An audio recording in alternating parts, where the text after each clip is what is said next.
नमस्कार, गांव शहर बुलेटिन में आपका स्वागत है। मैं आपके साथ आरवी। आइए देखते हैं गांव से लेकर शहर तक सभी खबरें फटाफट अंदाज में।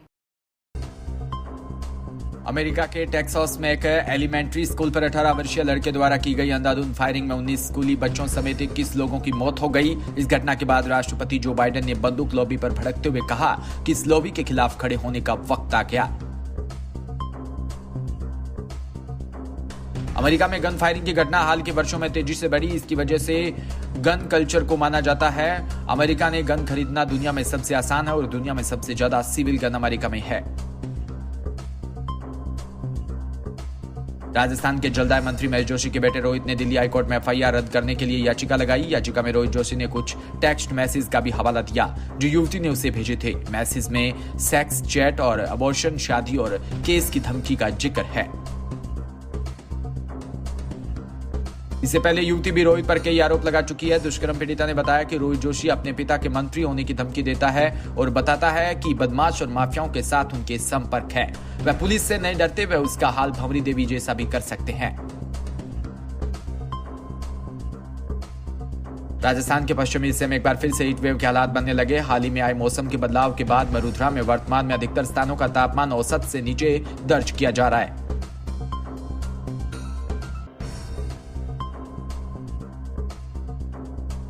भीलवाड़ा के मांडलगढ़ तहसील क्षेत्र के महुआ से अनुसूचित जाति की 8 से 9 वर्षीय नाबालिग बच्ची के साथ हुई दुष्कर्म की घटना से संपूर्ण शाहपुरा ब्लॉक में महत्र वाल्मीकि समाज में भारी आक्रोश।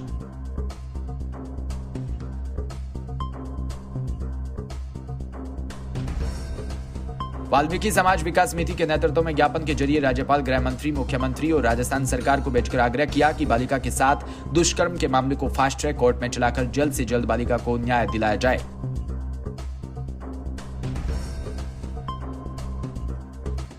मेडिकल बोर्ड की जांच से पीड़ित परिवार को जल्द न्याय दिलाने व पीड़िता को अस्पताल में भर्ती नहीं करना, बालिका का मेडिकल महात्मा गांधी अस्पताल भीलवाड़ा में मेडिकल बोर्ड से नहीं करवाने के निष्पक्ष जांच पर सवाल खड़े होते हैं।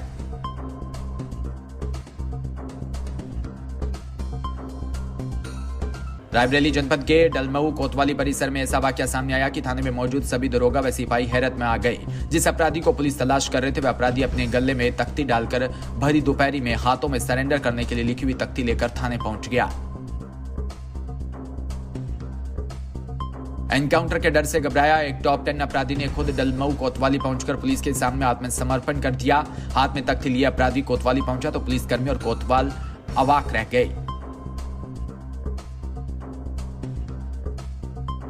उसके खिलाफ कोर्ट की तरफ से वारंट जारी किया गया था। पुलिस उसकी गिरफ्तारी के लिए लगातार छापा मार रही थी। डलमऊ कोतवाली क्षेत्र के शेखवाड़ा मोहल्ला निवासी ताज मोहम्मद के खिलाफ गोकशिश समेत 7 आपराधिक मुकदमे दर्ज है।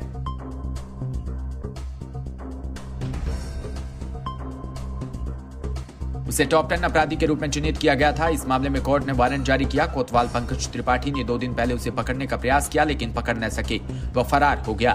मंगलवार को ताज मोहम्मद हाथ में तख्ती लिए कोतवाली पहुंचा और आत्मसमर्पण कर दिया। तख्ती में उसने लिखा कि साहब, मैं टॉप 10 में चिन्हित हूं और मेरा वारंट भी निकल गया। आप लोग मुझे तलाश रहे हो, मैं अपने आप थाने पर सरेंडर करने आया हूं। कोतवाल ने बताया कि पुलिस के खौफ के चलते टॉप 10 अपराधी ने स्वयं कोतवाली आकर आत्मसमर्पण किया।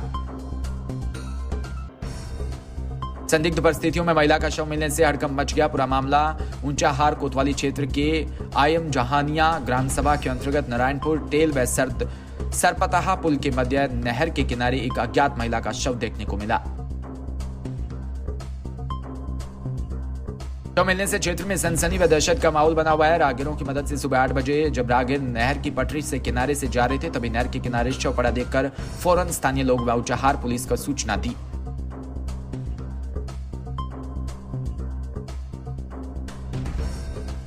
सूचना पाकर मौके पर पहुंची पुलिस ने शव को कब्जे में लेकर शिनाख्त शुरू कर दी। महिला ने दाएं हाथ पर रामकली व बाएं हाथ पर सूरज नाम लिखा हुआ था और गले में कट्टे का निशान देखने को मिला। मौके पर पहुंची फॉरेंसिक टीम में एपी श्लोक कुमार ने मौके पर पहुंचकर आसपास के थानों में सूचना देकर शव की स्नागत शुरू कर दी। पुलिस द्वारा मौके की रेकी करने के बाद सबूत के तौर पर चाबी, चप्पल व गमछा भी बरामद हुआ।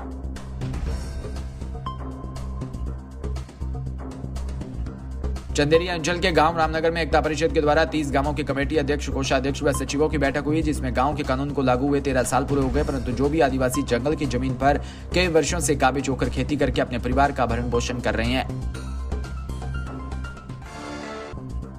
वन अधिकार कानून लागू करवाने के लिए ग्वालियर से दिल्ली की सड़कों पर एक माह की पदयात्रा में 25,000 लोग शामिल हुए थे, जो कि सड़क पर रहते थे, सड़क पर भोजन करते थे व साफ सफाई करके दिन भर पदयात्रा करते थे। तब जाकर कहीं सरकार ने वन अधिकार कानून बनाया व लागू किया। यह एक विडंबना है कि इतने सालों में कानून लागू है, फिर भी प्रशासन लोगों को वन भूमि का वन अधिकार पत्र प्रदान नहीं कर रहा। वहीं जिला गुना से एकता परिषद से युवा कार्यकर्ता सूरज सैरिया ने कहा कि सरकार व प्रशासन लोगों को वन भूमि का अधिकार पत्र, आवासीय भूमि का अधिकार, प्रधानमंत्री आवास नहीं देता है। बिजनौर के थाना धामपुर क्षेत्र के एक बैरम पति ने अपनी पत्नी पर कहर बरपाने की सारी हदें पार कर दी, जहरीला पदार्थ दे दिया, जिससे उसकी पत्नी के उपचार के दौरान मौत हो गई। बैरम पति अपनी पत्नी को जहर देकर फरार हो गया।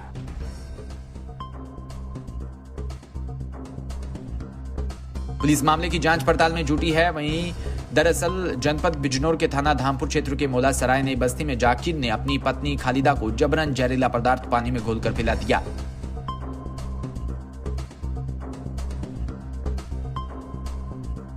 हालांकि पूरी घटना जाकिर की पुत्री ने अपनी आंखों से देखी। सालों से जाकिर की प्रताड़ना झेल रही है। खालिदा की उपचार के दौरान मौत से पहले मोहल्ले में हड़कंप मच गया। उधर मासूम बच्ची ने मौत की लगातार उसका बाप उसकी मां को प्रताड़ित करता रहा था।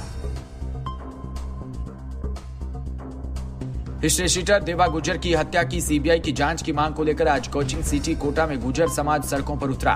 गुजर समाज के लोगों ने शिक्षा नगरी कोटा में बड़ी रैली का आयोजन कर शक्ति प्रदर्शन किया। प्रशासन के समक्ष अपनी मांगे रखी। गुजर समाज के प्रदर्शन को देखते हुए कोटा कलेक्ट्रेट परिसर को पुलिस छावनी में तब्दील कर दिया। किसी भी तरह के अप्रिय हालात को संभालते हुए शहर के सभी थानों के जाप्ते के साथ आधा दर्जन पुलिस अधीक्षकों को सुरक्षा व्यवस्था में तैनात किया। गुजर समाज के लोग बुधवार को सुबह उमेद स्टेडियम से जिला कलेक्ट्रेट तक पैदल मार्च निकालते हुए वहां पहुंचे। भारी भीड़ के रूप में कलेक्ट्रेट पहुंचने पर गुजर समाज के लोगों को आरोप था कि देवा गुजर के परिजनों और गवाहों को धमकाया जा रहा है। राजस्थान हाईकोर्ट ने तल्ख टिप्पणी की है कि खाद्य सुरक्षा अधिकारी भर्ती से जुड़ी याचिका पर सुनवाई के दौरान जस्टिस इंद्रजीत सिंह की अदालत ने मौखिक टिप्पणी करते हुए कहा कि ऐसा लगता है कि सरकार नौकरियां देना ही नहीं चाहती। इसीलिए ऐसे त्रुटिपूर्ण विज्ञापन निकाले जाते हैं जिसमें भर्तियां कोर्ट में अटक जाए। जस्टिस ने कहा कि सरकार 1 लाख नौकरियां देने का दावा करती है, लेकिन 80,000 भर्तियां तो अदालत में अटकी हुई है।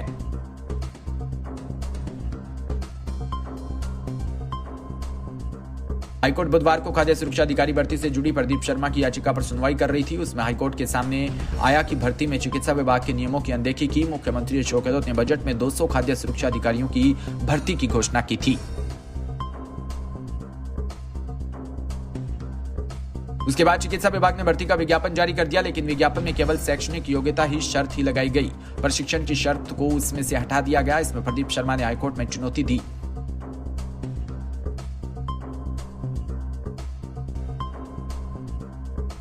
फिलहाल इस बुलेटिन में इतना ही। देखते रहिए डीपी के न्यूज। नमस्कार।